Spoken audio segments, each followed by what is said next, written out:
దేవుడు మనకు అవకాశం ఇస్తున్నాడు. మన జీవితం అంతట్లో దేవుడు అవకాశం ఇస్తున్నాడు. దేవుడిచ్చిన అవకాశాన్ని సద్వినియోగం చేసుకుంటూ మనం ఎప్పుడైతే నడవగలుగుతామో అప్పుడు మన జీవితంలో ప్రయోజనకరమైనదిగా మన జీవితం ఉంటుంది. కనుక భూమి మీద మనం జీవించేటప్పుడు మనల్ని మంచి కోరేవారు ఒకరుంటే, మనం చెడిపోవాలని కోరుకునేవారు 10 మంది ఉన్నారనుకోండి. మంచిగా ఉండాలని కోరుకునేది ఒక్కడే, చెడిపోవాలనుకునేది 10 మంది. ఆ 10 మందిని ఎదిరించి నువ్వు నిలబడగలగాలి అంటే దేవుని దగ్గర నీ ప్రవర్తన జాగ్రత్తగా ఉండాలి. అప్పుడు నీకు కీడు చేయాలని ఆ 10 మంది నీకు కీడు చేయలేక వారు అలాగే నిలబడి ఉంటారు. అదే నీ ప్రవర్తన సరిగ్గా లేకపోతే, ప్రవర్తన సరిగ్గా ఉండకపోతే, నేను ఆ 10 మంది చేయాలనుకున్న కీడు నీ మీద జరుగుతుంది. కనుక జ్ఞాపకం చేసుకో. వాక్యం తెలియజేయబడుతుంది, దేవుని వాక్యం చెబుతుంది మనము ఉండవలసిన విధానము, నడవవలసిన విధానము, మనం ఎలా జీవించాలి, ఎలా నడవాలి, ఏ విధంగా ఉండాలి అని. మనం నడుస్తాం, ఏ ప్రమాదం ఎలా సంభవిస్తుందో తెలియదు. ఆయన నిన్ను నడిపిస్తే నీ వద్దకు ఏది కూడా రాదు. ఆయన నిన్ను నడిపిస్తే నీ వద్దకు ఏది కూడా రాదు.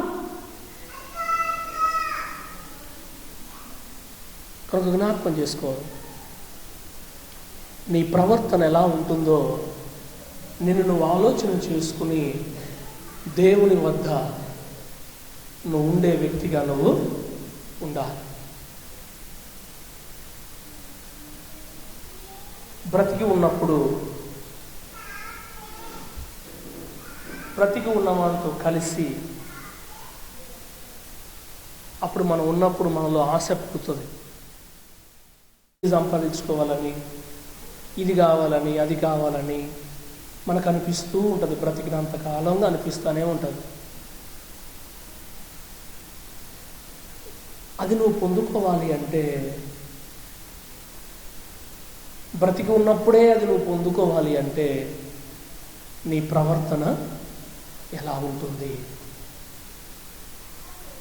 దేవుడు చూస్తున్నాడు. ఎవరు చూస్తున్నారు? అందుకే చెప్తున్నాడు అక్కడ, నేను వారి ప్రవర్తనను చూచి తిని. ఏమంటున్నాడు? నేను వారి ప్రవర్తన చూస్తున్నా. అందుకే బ్రతికి ఉన్నప్పుడే నీ ఆశ, నీ కోరిక తీర్చబడాలి అంటే నీ ప్రవర్తన సరైనదిగా ఉండాలి. అలా ఉంటే తప్పకుండా బ్రతికి ఉన్నప్పుడే నువ్వు ఆశించింది దేవునికి అనుగ్రహిస్తాడు. అని గుర్తుపెట్టుకో. చచ్చిన సింహం కంటే బ్రతికి ఉన్న కుక్క మేలు కదా. చచ్చిన సింహం కంటే బ్రతికి ఉన్న కుక్క మేలు కదా.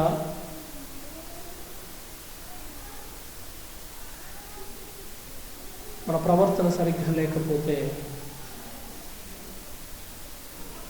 ప్రయోజనం లేకుండా మన జీవితం అయిపోతుంది.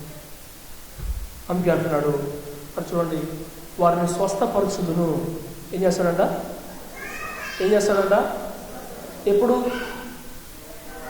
ఎప్పుడు నీ ప్రవర్తన మంచిగా ఉంటే దేవుడిని ఏం చేస్తాడు? స్వస్థపరుస్తాడు. తర్వాత నడిపిస్తాడు. తర్వాత నీ దుఃఖాన్ని ఆమేన్. ప్రవర్తన మంచిగా ఉంటే, ఏముంటే చెప్పాలందరూ, ఏముంటే? ప్రవర్తన మంచిగా ఉంటే ఆయన నిన్ను స్వస్థపరుస్తాడు. ప్రవర్తన మంచిగా ఉంటే ఆయన నిన్ను నడిపిస్తాడు. ఆయన నడిపించే మార్గాలలో నీకు ఎలాంటి ఆటంకం వచ్చినా, ప్రమాదం కలిగినా తిరిగి దేవుడే నిన్ను బ్రతికిస్తాడు. ఆమేన్, ఆమేన్. జ్ఞాపకం చేసుకో. తర్వాత ఏడుస్తున్నాం, మేలులు జరగట్లేదు, నేను అనుకున్నది అవ్వట్లేదు, నా కుటుంబంలో, నా జీవితంలో అవ్వట్లేదని ఏడుస్తూ ఉన్నాం. నీ ఏడుపు ఓదార్చబడాలి అన్నా నీ ప్రవర్తన, నా ప్రవర్తన దేవునికి ఇష్టముగా ఉండాలి.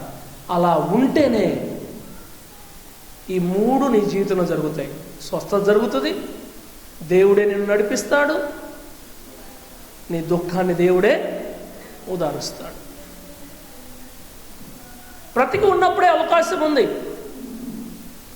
మార్చుకోవడానికి బ్రతికి ఉన్నప్పుడే అవకాశం ఉంది, దేవుని కృపను పొందుకోవడానికి బ్రతికి ఉన్నప్పుడే అవకాశం ఉంది. మనం బలహీనులము కావచ్చు, బలము లేని వారము కావచ్చు, కానీ బ్రతికి ఉన్నప్పుడు దేవుని కృప పొందుకునే అవకాశం ఉంది, బ్రతికి ఉన్నప్పుడు మార్చుకునే అవకాశం ఉంది, బ్రతికి ఉన్నప్పుడే పశ్చాత్తాపడే అవకాశం కూడా ఉంది. నీ ప్రవర్తన విషయంలో ఒక్కసారి ఆలోచన చేసుకో, ఒక్కసారి నువ్వు ఆలోచన చేసుకో. నీ ప్రవర్తన ఎలా ఉంటుంది? నేను వారి ప్రవర్తనను చూచి తిని అని దేవుడు ఆ విధంగా మాట్లాడుతున్నాడు కదా. మరి ఒక రోజులో నువ్వేం చేస్తున్నావో ఏం చేయట్లేదో ఎవరు చూస్తున్నారు?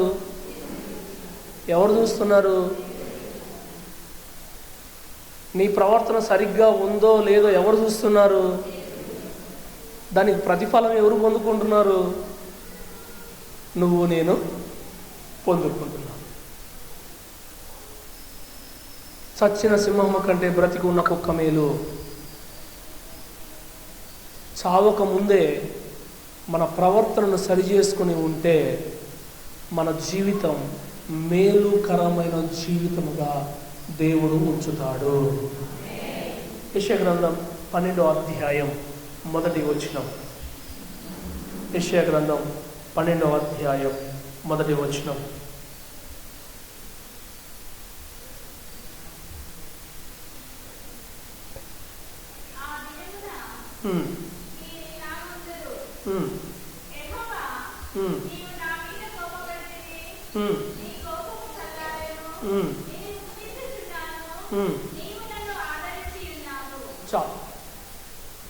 దేవుని ఆదరణ నీ ప్రవర్తన ద్వారా దేవుని ఆదరణ వస్తుంది. మొదటిది, దేవుడు స్వస్థపరుస్తాడు, నడిపిస్తాడు, దుఃఖాన్ని తీరుస్తాడు నీ ప్రవర్తన ద్వారా. ఇక్కడ చెప్పబడుతుంది, మనము స్తుతించటము ద్వారా ఏమవుతుందంట అక్కడ. సరే అందరు వినండి ఒకసారి, మన చదవమ్మా. ఆ దినమున యెహోవా నీవు నా మీద కోపపడుచున్నావు,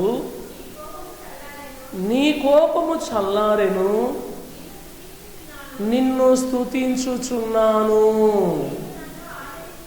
నీవు నన్ను ఆదరించు ఉన్నావు.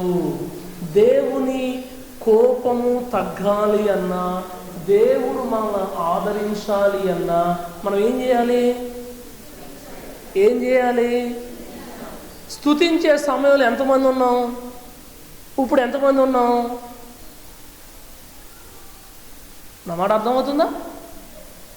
స్తుతించే సమయంలో ఎంతమంది ఉన్నాం? ఇప్పుడు ఎంతమంది ఉన్నాం? దేవుని కోపం తగ్గాలన్నా, దేవుడు మనల్ని ఆదరించాలన్నా మనం ఏం చేయాలి? ఇప్పుడు స్తుతించాలి. మరి స్తుతించావా?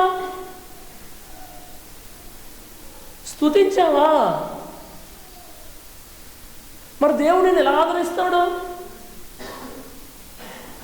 దేవుని ఆదరణ నువ్వు ఎలా పొందుకోగలుగుతావు? దేవుణ్ణి స్తుతిస్తేనే దేవుని ఆదరణ పొందుకోగలుగుతాం. ఒకవేళ మనం తప్పు చేసి ఉన్న మన పైన దేవుడు కోపంతో ఉన్నాడేమో. దేవుని కోపం తగ్గాలన్నా మనం ఏం చేయాలా? మరి ఏం చేస్తున్నాం?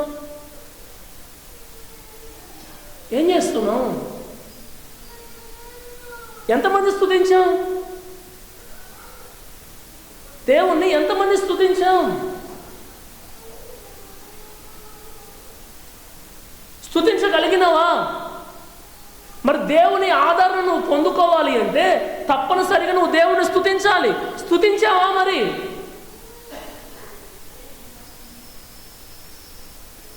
ఆలోచన చేసుకో. ప్రవర్తన మంచిగా ఉంటేనేమో స్వస్థత అంటున్నాడు, నడిపిస్తానంటున్నాడు, దుఃఖాన్ని తీరుస్తానంటున్నాడు. ఒకవేళ మనం చేసిన పొరపాట్లు ఉన్నాయి ఒక రోజులో, ఈ వారం అంతా ఏదో పొరపాటు చేసి ఉంటాం, మాట ద్వారానో క్రియ ద్వారా ఏదో పొరపాటు చేసి ఉంటాం. దేవుడు మన మీద కోపపడకుండా ఉండాలంటే, దేవుని కోపం తగ్గాలంటే, దేవుని కోపం తగ్గితేనే మనల్ని ఆదరిస్తాడు. దేవుడు ఆదరించాలి అంటే మనం ఏం చేయాలి? ఇప్పుడు ఇక్కడ మనం బ్రతుకున్నంత వరకే మనకు ఆశలు వస్తాయి, ఆశ పుడతా ఉంటాయి. స్తుతించాలి. స్తుతించగలుగుతున్నామా? ఎందుకు స్తుతి ఆరాధన ముఖ్యము అంటే, ఈ స్తుతి ఆరాధన నువ్వు చేస్తేనే దేవుని ఆదరణ పొందుకుంటావు. అందుకే సంఘంలో స్తుతి ఆరాధన పెట్టేది ఎందుకు అంటే, దేవుని ఆదరణ పొందుకోవడానికి స్తుతి ఆరాధన అవసరం. స్తుతి ఆరాధన చేసేటప్పుడు అస్సలు మనం కనపడనే ఉండడం, స్తుతి ఆరాధన చేయలేకపోతున్నాం. మరి దేవుని ఆరాధన మనకు ఎలా వస్తుంది? దేవుడు మనల్ని ఎలా ఆదరిస్తాడు?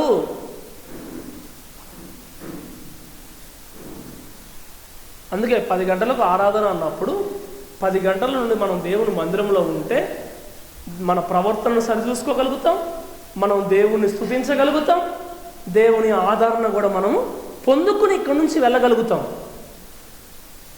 దేవుని ఆదరణ పొందుకోకుండా, దేవుని స్తుతించకుండా, దేవుని ఆదరణ పొందుకోకుండా వచ్చి నువ్వు ఇక్కడి నుంచి వెళ్ళిన ప్రయోజనం ఏమీ కూడా ఉండదు.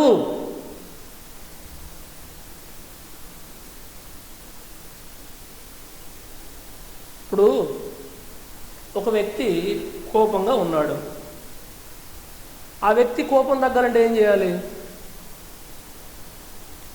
ఆ వ్యక్తిని బ్రతిమలాడుకోవాలి. లేకపోతే ఆ వ్యక్తి గురించి మనం కొన్ని గొప్పగా మాట్లాడాలి. అప్పుడు ఆ వ్యక్తి కోపం కొంచెం తగ్గి మనల్ని ఆదరిస్తాడు. ఓకే, తండ్రి పిల్లలను కోపం చేసినప్పుడు పిల్లలకు కోపం వచ్చింది, తండ్రి కోపం తగ్గట్లేదు. తగ్గినప్పుడు పిల్లలు ఏం చేయాలి? తండ్రి దగ్గరికి వెళ్ళి, తల్లి దగ్గరికి వెళ్ళి బ్రతిమలాడుకోవాలి. అప్పుడు ఆ తల్లి, ఆ తండ్రి వారిని ఆదరిస్తారు. ఆమేన్. ఎప్పుడు? కోపం తగ్గినప్పుడు. కోపం ఎలా తగ్గుతుంది? వారిని బ్రతిమలాడుతున్నప్పుడు, వారి గురించి గొప్పగా మాట్లాడుతున్నప్పుడు, నువ్వు నాకు అది చేయలేదా, నాకు ఇది చేయలేదా అని చెప్పినప్పుడు వారి కోపం తగ్గుతుంది. దేవుడు కూడా ఇక్కడ చెప్తున్న మాట ఏమిటి అంటే, ఆయన కోపము తగ్గాలి అన్నా, ఆయన నిన్ను ఆదరించాలి అన్నా నువ్వు తప్పనిసరిగా స్తుతి చెల్లించాలి. స్తుతి చెల్లించకుండా దేవుని ఆదరణ నువ్వు పొందుకోలేవు. ప్రవక్త అయిన యెషయా చెప్తున్న మాట ఇది. నువ్వు పొందుకోలేవు అంతే దేవుని ఆదరణ. దేవుని ఆదరణ పొందుకోవాలంటే తప్పనిసరిగా స్తుతి చెల్లించాల్సిందే.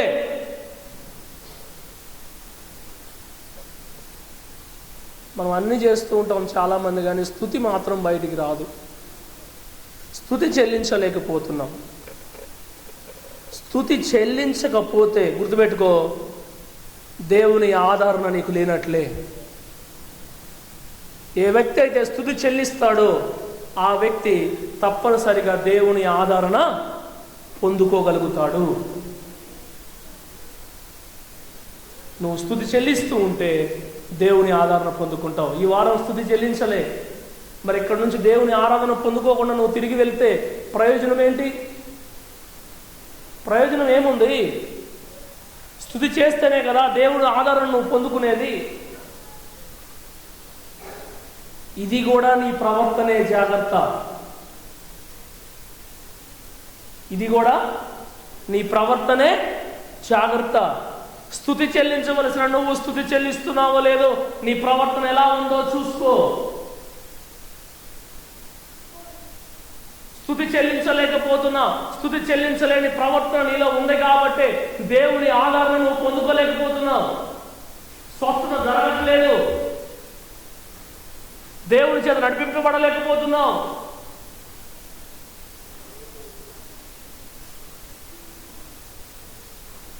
మన జీవితాన్ని మనం పరిశీలించుకునే వారంగా మనం ఉండాలి. ఆమేన్, ఆమేన్. జాగ్రత్త. ప్రవర్తన మీద ఆధారపడి ఉంది ఇదంతా. ప్రవర్తన మంచిగా ఉన్నవాడు ప్రార్థన చేయగలుగుతాడు, దేవుని మందిరంలో ఉండగలుగుతాడు, దేవుని స్తుతించగలుగుతాడు. ఆ ప్రవర్తనను దేవుడు చూస్తున్నాడు. వాని ప్రవర్తనను బట్టి దేవుడు వారికి సహాయం చేస్తాడు, స్వస్థపరుస్తాడు, నడిపిస్తాడు, దుఃఖాన్ని దూరపరుస్తాడు. వాని ప్రవర్తన బట్టి దేవుడు వాడిని ఆదరిస్తాడు. మరి నీ ప్రవర్తన సరిగ్గా లేకపోతే దేవుడు నిన్ను ఎలా ఆదరిస్తాడు? ఆ వాక్యం చెప్తుంది, స్పష్టంగా చెప్తుంది, దేవుడు నిన్ను ఆదరించాలి అంటే తప్పనిసరిగా నువ్వు దేవుణ్ణి ఏం చేయాలి? అది చేయాలి. ఏం చేయాలి? అది చేయకపోతే దేవుని ఆదరణ రాదు. అర్థమవుతున్నా మాటలు? అర్థమవుతున్నాయా? ఆమేన్, హల్లెలూయా. అందరూ రెండు చేతులు పైకెత్తి హల్లెలూయా. ప్రవర్తనతో ఆధారపడి ఉంది మన జీవితం అంతా. మన ప్రవర్తనపై ఆధారపడి ఉంటుంది మన జీవితం అంతా. జాగ్రత్త. ఈరోజు మళ్ళీ పునరుద్ధానం రోజు దేవుని ఆదరణ నీకు కావాలి అంటే తప్పనిసరిగా స్తుతి ఆరాధన సమయంలో నువ్వు దేవుని మందిరంలో ఉండాలి, అంతే. అప్పుడు దేవుని ఆదరణ పొందుకుని నువ్వు తిరిగి వెళ్తుంటే ఆ సంతోషం, ఆ ఆనందం నువ్వు వివరించలేవు. దేవుడు నిన్ను అంతగా ఆదరిస్తాడు. నీ ప్రవర్తనపై ఆధారపడి ఉంది నీ జీవితం అంతా. నీ ప్రవర్తనపై, నీ నడవడికపై ఆధారపడి ఉంది నీ జీవితం అంతా. నా ప్రవర్తనను దేవుడు చూస్తున్నాడు అని గుర్తెరిగి నడిచిన వాడు ధన్యుడు.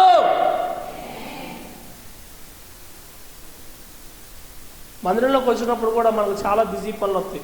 మొదటి బిజీ పని ఏంటంటే నిద్రపోవటం. ఏమొస్తుంది? ఏం బిజీ పని? నిద్రపోవటం అనే బిజీ పని ఉంటుంది. ఎక్కడికి వచ్చి? మరి నీ ప్రవర్తన ప్రసంగిలో ఉంది. నువ్వు దేవుని మందిరంలోకి వెళ్ళినప్పుడు నువ్వు ఎలా ఉన్నావో నిన్ను నువ్వు జాగ్రత్తగా చూసుకో. ఎలా ఉన్నావో చూసుకో. ఎక్కడ? అది కూడా నీ ప్రవర్తనే. ఎలా ఉంటుంది మన ప్రవర్తన? మనం దేవుని ఆదరణ ఎలా పొందుకోగలుగుతున్నాం? స్తుతించకపోతే దేవుని ఆదరణ మనం పొందుకోలేము. స్తుతించగలిగిన వాడు మాత్రమే దేవుని ఆదరణ పొందుకోగలుగుతాడు. నీపై దేవుడు కోపగిస్తుంటే ఆ కోపము కూడా చల్లారుతుంది నువ్వు దేవుని స్తుతించినప్పుడే. నీ ప్రవర్తనను బట్టి నువ్వు దేవుని స్తుతించగలుగుతావు. నీ ప్రవర్తన సరిగ్గా లేకపోతే ఇంకా దుఃఖమే, ఇంకా అనారోగ్యమే, ఇంకా దేవుడు నడిపించే మార్గంలో నడవలేని స్థితే.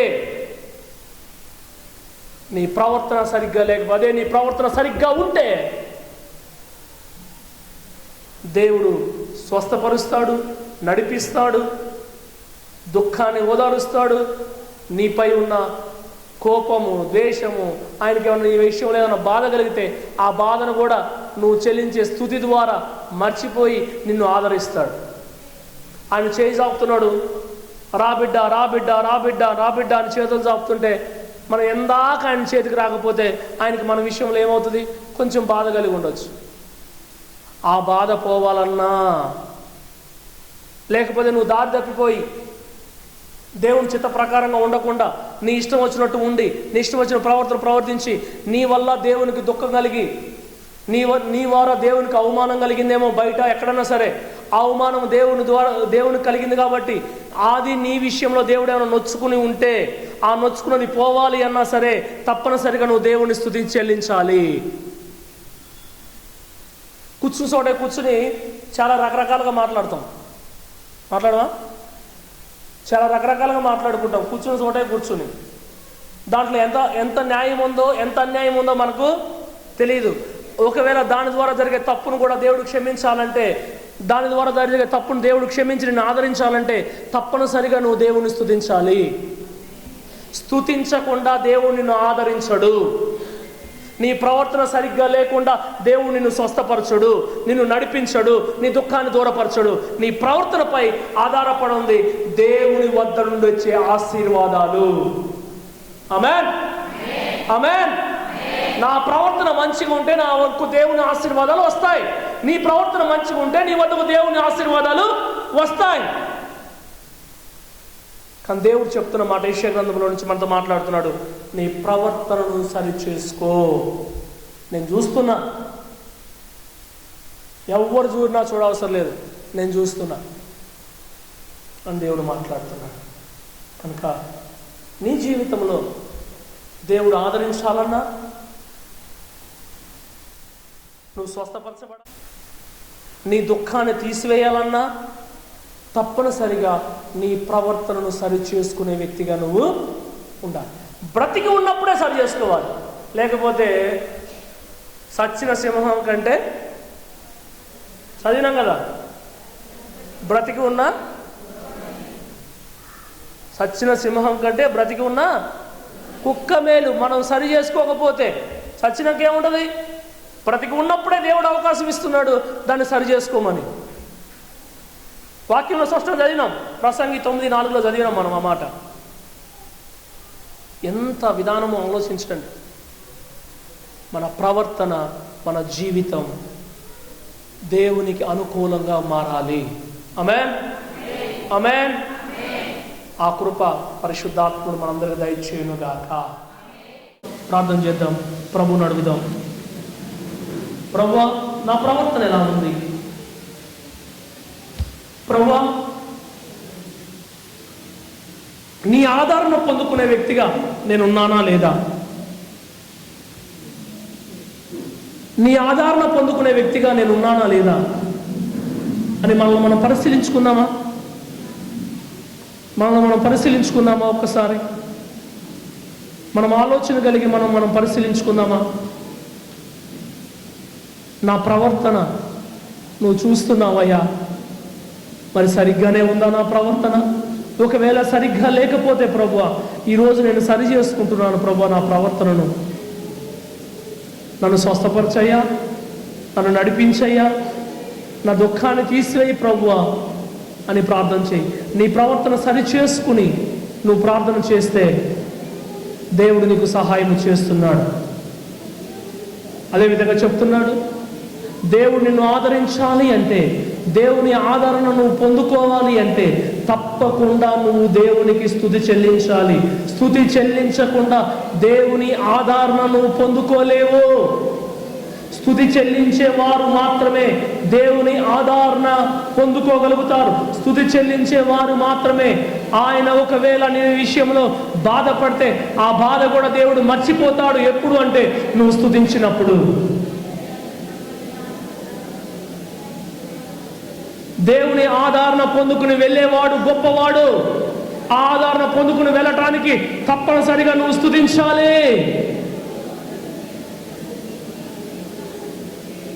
పరమ తండ్రి, నీ వందనాలు చెల్లిస్తున్నాం. గొప్ప తండ్రి, మహోన్నతుడా, నీ వందనాలు చెల్లిస్తున్నాం. మాతో ఉన్నవాడా, మమ్మల్ని నడిపినవాడా, నీకు వందనాలు చెల్లిస్తున్నాం. ప్రభా, మా ప్రవర్తన గురించి మేము విన్నాం. మా ప్రవర్తన బాగుంటే ఏ విధంగా నువ్వు సహాయం చేస్తావో మేము విన్నాం.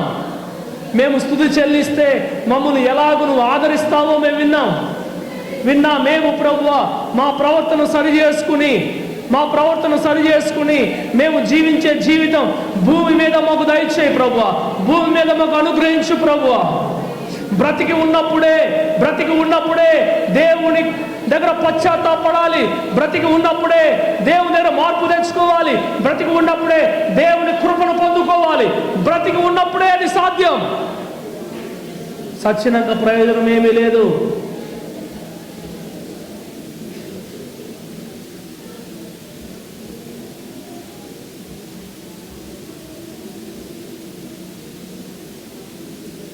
పరిశీలించుకుంటావా?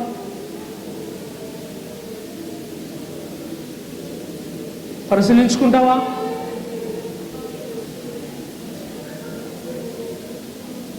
పరిశీలించుకుంటావా?